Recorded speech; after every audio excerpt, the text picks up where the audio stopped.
Writing a resume is an art in itself.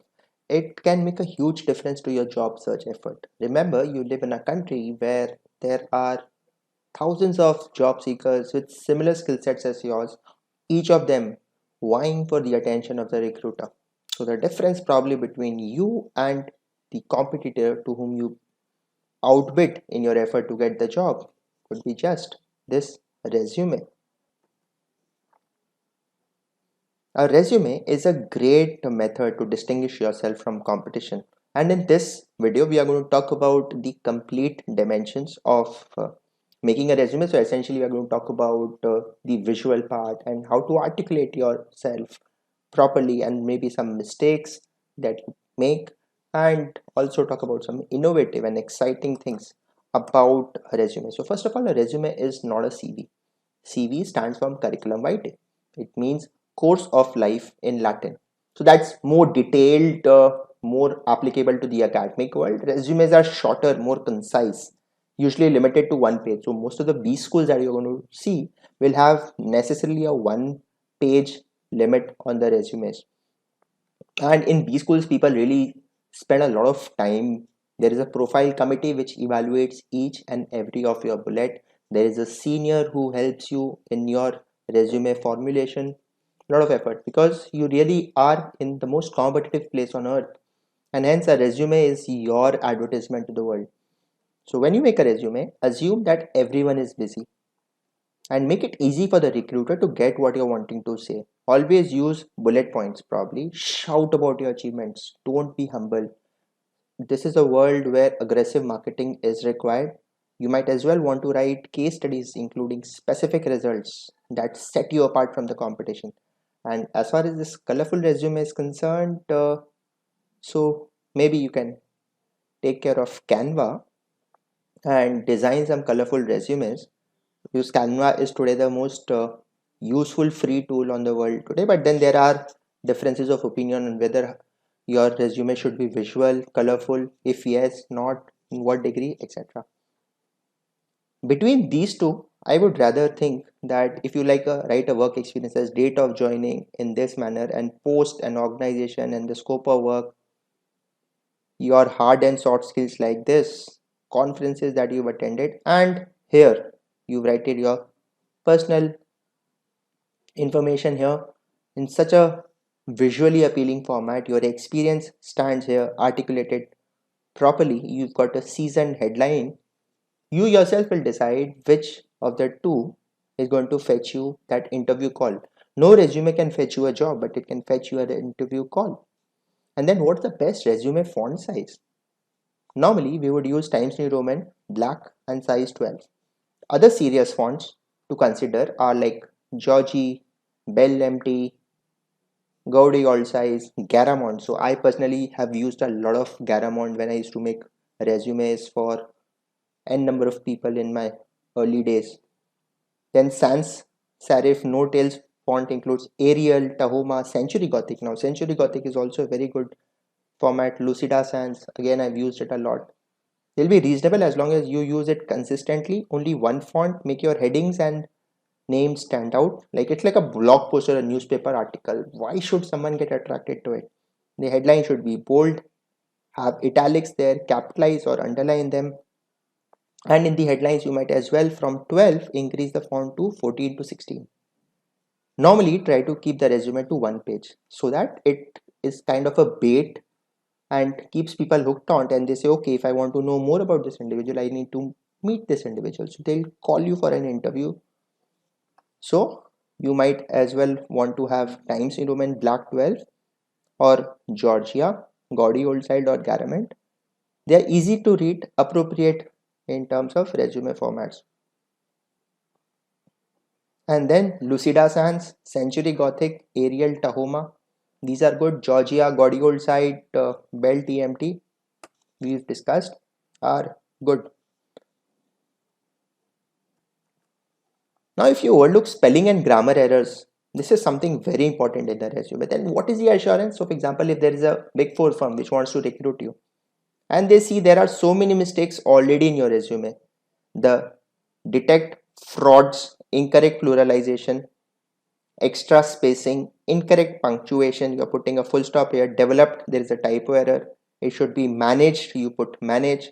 Structured should be capitalized. Unnecessary, comma, and then its versus it. So it should be its, not its. So there are so many errors in just one paragraph. So this itself tells people that, boss, this guy's grammar is completely out. So, and this is in spite of the fact that a lot of people take professional help in their resumes. So just imagine that if I were to recruit this person in KPMG, the kind of errors this person is going to do in the day-to-day report writing will be humongous. Let's avoid. So there could be one-page resumes, two-page resumes, and three-page resumes. One page is the more focused ones, and entry to mid-level professionals, this should be fine. If you're very experienced with a very long set of skill sets, and generally people run out of patience. And then three-page, if like you are a super CFO, very high-level executive, you are an academician, so you got a huge list of publications in different journals, your patents, then you're just adding fluff, inconsequential material. So for entry and mid-level professionals, one page probably is good enough. If you got really extensive experience, can't things can be put further, then two-page, and three-page only for senior executives or academicians with publications. Please remember this. This is very important. There is this temptation to make this resume three-pager, four-pager, as if this is a glorious list of your achievements, but remember, no one has that much time. There are different visuals that I want to take you through. So look at this here. You've got a black border there, and then your experience, education, software skills, awards, and hobbies. The headings work like this. And software, you just indicated the dexterity which you have by dragging this Adobe. You're completely following Adobe Insights. Partly you got a headline that what you are doing, your phone number, your email id, and email id cannot be coolgerald@gmail.com. It is geraldjones@gmail.com. Your address, your phone number, remember it's contemporary. Also give a backup phone number so that in case they're not able to reach you on this phone number, they can contact you on your alternative number. Also put in your LinkedIn profile, your photograph, if it's professional, not like with a waterfall in the background.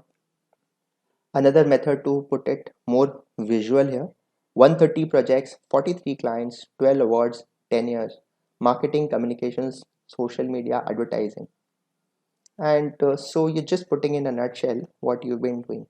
And another method probably is you just put a cover here, your contact details in the footer, your hobbies again in a visual format, education, work, your personal details, the links of the work that you have done, your software skills according to the complexity that you can handle.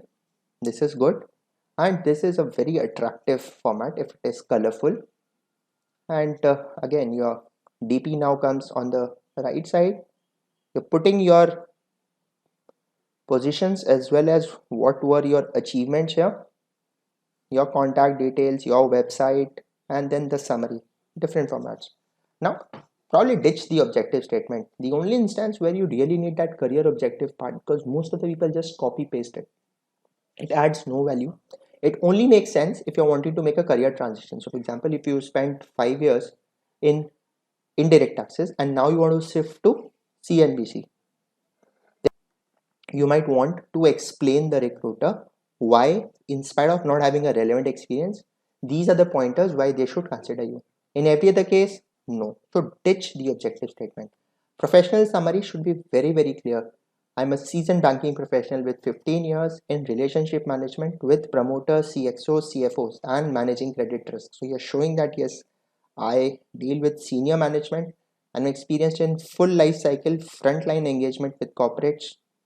Aspects like customer acquisition, business development and growth, focus on client acquisition, deal origination, this. You're just making clearly whatever you've done just on the front. So a summary: I'm a finance professional with X number of years in a wide variety of roles: finalization of accounts, Ind AS, IGAP, budgeting, MIS, due diligence, BPR, CA from this batch, secured this rank in this, and IPCC, graduate from St. Xavier's, completed IFRS certification from the C Institute. In a nutshell, with these 4 bullets, you know what this guy is. Then you might want to read further. So summary is good. You might want to put your areas of skill, yes, your financial planning, IGAP, US gap, compliance, and then this part, exposure to multiple cultures. So for example, if you worked in MNCs, you've maybe had a stint in Africa, come back, so you've been exposed to different cultures. You've had a stint in Dubai and come back. Conceptual clarity, team management, so a lot of fluff people put in there, but if you got really genuine 2 3 points, you might as well put. And then put the best fluff above the fold, like in a newspaper. In marketing they say above the fold means what you see on the front half of a folded newspaper. If you fold it before you scroll down on a website, that's your first impression. So in a resume speaking, you should talk about your best experiences and accomplishments on the top 1/3 of your resume, and that's one way we thought about showing this. Then give them the numbers. This is something very very important. If I take a resume writing assignment from any client, I make sure that everything is put strictly in form of numbers, facts, figures, in the bullet points. How many people you impacted, how much percentage did you exceed your goals. By quantifying your accomplishments, you really allow them to visualize the level of the work or the responsibility that you need to do. So in terms of achieved a sales target of 70 lakh rupees, saved rupees 40 lakhs for the client by preparing a MIS dashboard, or fundraising of 150 crores. So people can really visualize the extent to which you took the pain in doing that task. Now in business finance, for example, I have different profiles where we'll show that how do you actually articulate your work done. So in business finance role at this company, margin improvement of 6%. So you were someone in whose resume, because of the work that you did, there was margin expansion. EBITDA was this. You reduced inventory days outstanding by nearly 12 days and accounts receivable days outstanding by nearly 6 days. Now, this is like a hard hitting achievement. Articulates your claim to become a CFO because you've done this, been there, done that. You optimize pricing capabilities by doing profitability analysis via cost to serve. There were 200 SKUs. You did the cost variance and assisted in fixing state-wise invoice prices. You designed a detailed balance sheet forecast where you incorporated like all the levers, and you specifically mentioned that the levers were Brent, volumes, cash levers, network and marketing levers, and then this was an effective starting point to uncover areas for continuous achievement. Make sense? So in business finance, like this is how you articulate. If you're in M&A, make it very very clear. Yes, you sold the US shale midstream JV stake for this $1 billion. You sold East Africa oil marketing business for this much millions. You brought in a JV partner for this much percent in a deal valued at this much $1 million. Post acquisition, you did the performance measurement of the acquisition. You did the planning, tracking, management of performance versus plan. Strategic options were evaluated, and then you sold the business for this many dollars. And then you had purchased it for this many dollars. So you can always tell people that yes, I have impacted. So if you're a controller, then you lead and you're accountable for financial accounts, finalization, and coordination with statutory auditors. You assist the group CFO in presentations to the board and other management, strategic investors, bankers, credit rating agencies on various financing strategies and cash flow scenarios. And you're implementing an MIS dashboard for the NBFC business. So clearly shows that this is effective. So this will be led and was accountable if you were to clearly put it. Controllership led IND-AS diagnostic review and implementation in the company. And you specifically say that, yes, I am good in Ind AS 116, 115, 103, leases, revenue, and business combination. Then you led a team of X number of members, ensured preparation of financial reports on a monthly basis, led coordination with the statutory auditors, and you name the statutory auditors if they are like Big Four, BDO, Deloitte, internal auditors. Then you supported buy side. You specifically say that, okay, this was a due diligence from this person who eventually infused this much fund into my company. So I supported that. Makes people eyes sparkle that yes, this guy can, maybe if I'm also in the future wanting to get private equity, this guy will handle that entire transaction for me. If you're working in investor relations, so specifically tell people in establish the investor relations setup for the bank. and tell, yeah, number of shareholders rose from this to this. FIY shareholding rose from X percentage to Y percent. This many broker houses initiated coverage on the bank vis-a-vis none prior to my joining. You led a team for QIP issue in this year, raised this much million INR. You led the team for negotiation and execution of the stake acquisition in a securities brokerage firm. Your team was rated as the number one investor relations team amongst European capital goods sector in a Bloomberg survey in this year and this year.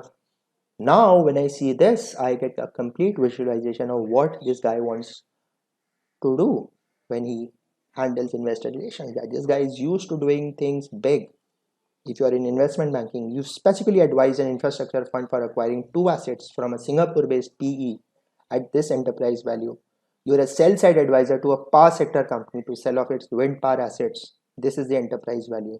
You're a buy-side advisor to a Canadian pension fund for bidding for NHI's toll bundle 2 with this as your bid value. And then you advised a consortium of clients, including government departments and public company, to set up a renewable infra debt in India. And then if you are in M&A again, you evaluated targets and got this much funds from the promoter to get invested. You restructured foreign currency convertible bonds worth this many $1 billion. If you did that, this was the reduction of liability. This was the fresh issuance that you did. Now I can visualize, okay, $150 million, $250 million. Debt refinance exercise, including both rupee and foreign currency. This many $1 billion. Wow. If you are doing start audit, I led the audit team member for the start audit and group IFRS audit of this company.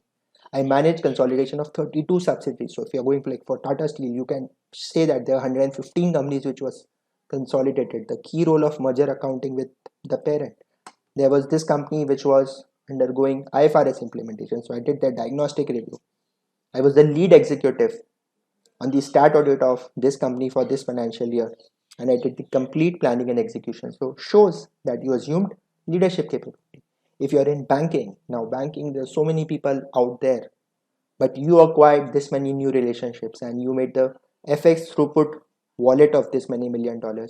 You acquired this much worth of new relationships, delivered portfolio return on capital of this percent. In spite of adhering to the bank's risk norms, you delivered this much profits from your business line, you grew at this rate, you achieved 120% of the sales target for the year. Now, what else do I want from a person if that person is such a wonderful achiever? Now, talks about visual resumes. You can show that in terms of your core skill sets, you have got different years of experience in different service lines. Now, this comes visually in your current role. What is the pie chart in terms of 50% you are doing internal audit, 40% you are doing Sarbanes-Oxley Act, SOX, and then 10% you are doing training.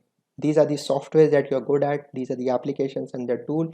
And this is your overall experience. 18 years of consulting with 13 years in internal audit and 5 years in finance and accounts with US based MNCs. So you're very, very specific.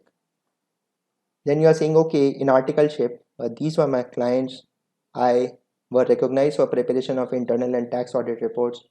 I complied with accounting standards, made comparative statements, due diligence, etc. Then capital creation and tax planning and management issues, forecasting and evaluating seasonality and cyclicality on cash flow requirements.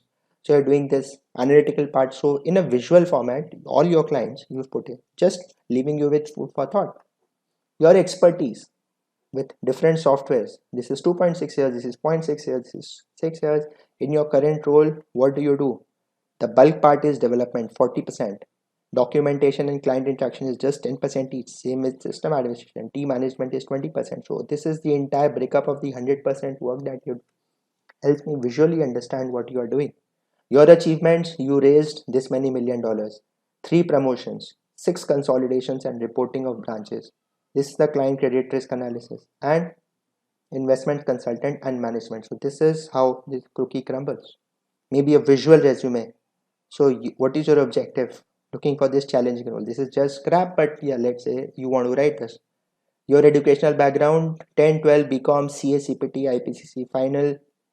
Your percentages in each of these, your attempts, if you got a rank here, a state rank here, each of the year 2001, 2003, 2006. Then from this company, you worked in different roles. Your name, your qualifications, LinkedIn profile, mobile number, email ID. This can really work. And one interesting segment that we want to finally work with is the QR code. Now, this is something that you will not normally have seen, but nowadays people print QR codes on their t-shirts. And in networking events, I might just want to interview next. How do I ask you for the resume in that meeting? So I'll just say I want to scan the QR code. So a QR code is essentially this code that you print on your resume. And there are simple methods of converting that entire digital information on your resume in form of just this code. So scan this code, take my accomplishments home. You attract attention. It's something which not everyone do. So you will definitely get a second glance. Furthermore, it can favor you if applying for a job with a large pool of applicants. It makes your resume actionable and interactive. All that they need to do is to just scan it with their smartphone and they can see the target content. And then you can always put in additional content here. So link the QR code to your creative work, such as maybe you've developed apps, project documents, you've written articles, your blog links. Just put them in this QR code. You can just do that using Scanova. This is not a paid promotion. This is just I came across this website. So there is this QR code generation for any URL or a social media link, etc. You can just do this. So this is what we learned here, and I hope I will just recapitulate what we learned here. So one, the difference between a resume and a CV. Then assume that they are busy and shout about your achievements. It's clear that you want this, not this. The best resume fonts, Times New Roman 12, otherwise Georgia, Garamond, Century Gothic, Arial, Lucida Sans. Spelling mistakes clearly should not be there. One page resume, ideally there, unless like you're a CXO or a CO, you just too many things to say, or you're an academician. Different visual formats you might want to look at. Ditch the objective statement. Professional summary should be really articulating yourself. Your areas of skill clearly come here, and then push the best stuff above the fold. Give them the numbers, facts and figures so that they can visualize what you do. So whether it's business finance, mergers and acquisitions, controllership, investor relations, investment banking, M&A fundraising, stat audit, banking. Then the powerful visual tools, maybe how do you attract attention? This is how you put your achievements, this master visual profile. And then finally, the QR code on your resume helps attract attention. This is the new concept, may not necessarily be implementable, but you might as well want to give that a try. Thank you so much for watching this lesson. I hope you had a great learning.